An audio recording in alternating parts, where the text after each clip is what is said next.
So this is an audio review for 10.2 for Magnified Church. You probably know what I'm going to say to start out, which is just check your cue sheet, make sure you know what's coming next. We had a couple missed cues, so it's all good. It happens to everybody. Just make sure you're watching your cue sheet. If you want us to figure out a different solution, maybe to have the cue sheet easier for you to see, if we want to maybe pull that up on a screen somehow, just let us know. We can talk about that. Also, don't be afraid, if necessary, to have a microphone up a little early. There's nothing wrong with bringing G's mic in maybe a little bit early. Theoretically, he should be on stage ready to go, so he's not going to be backstage talking or anything. If you never need to check that, just look at your input level and make sure that it's down. He's not talking or anything. I wanted to say I think this is one of the best band and drum mixes that you've put together yet. So really, really nice work on that. For the vocals, I thought you did a good job having leads out all the time, but I think maybe pay a little bit more attention adding some of those background vocals, kind of balancing them out. There were a couple times Andy was on harmony and she was pretty hot. She was kind of like right up there with Paul. And because she's a female, her voice is higher, and the human brain will naturally focus on higher frequencies.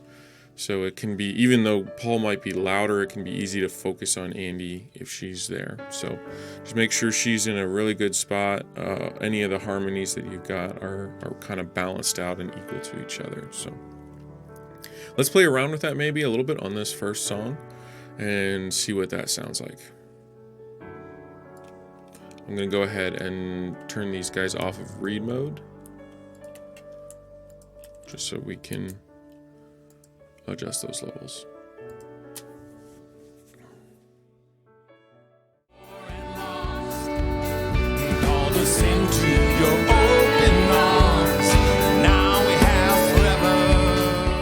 So what I often like to do is just make sure my lead's nice and loud, right where I want him. And then I'll go one by one, going too much with that vocal, and then back it off, back into the mix where I want it. Forever we are yours, forever we are yours, and you can't take away what the world didn't give. We were made for more, we were made for more. At the end of the day, this will remain. Forever we are yours, forever we are yours. No one can take your place. No life, no death can separate the poor and lost. Called us into your open arms. Now we have forever. And you can't take away what the world didn't give. Oh, we were made for more, yes, we were made for more. At the end of the day, this will remain. Forever we are yours, forever we are yours. And you can't take away what the world didn't give. We were made for more, we were made for more. At the end of the day, this will remain. Forever we are yours, forever we are yours. No one can take your place. No life, no death can separate the poor and lost.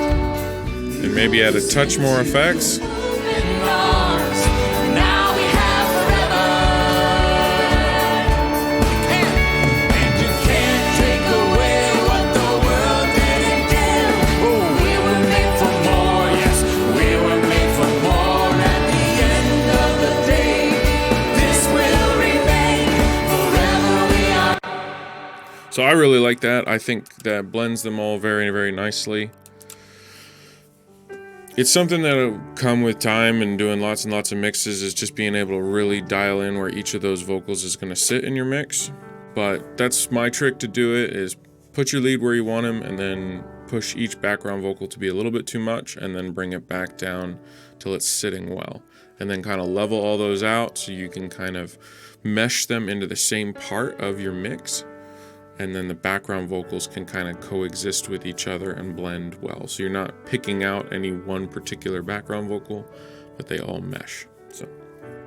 But again, I thought it was an awesome mix this week. I really loved what you were doing with instruments and drums. I thought the energy was great. I thought you were, pushing things when they needed to be pushed. So Luffs looked great. Again, really, really nice work. Keep it up.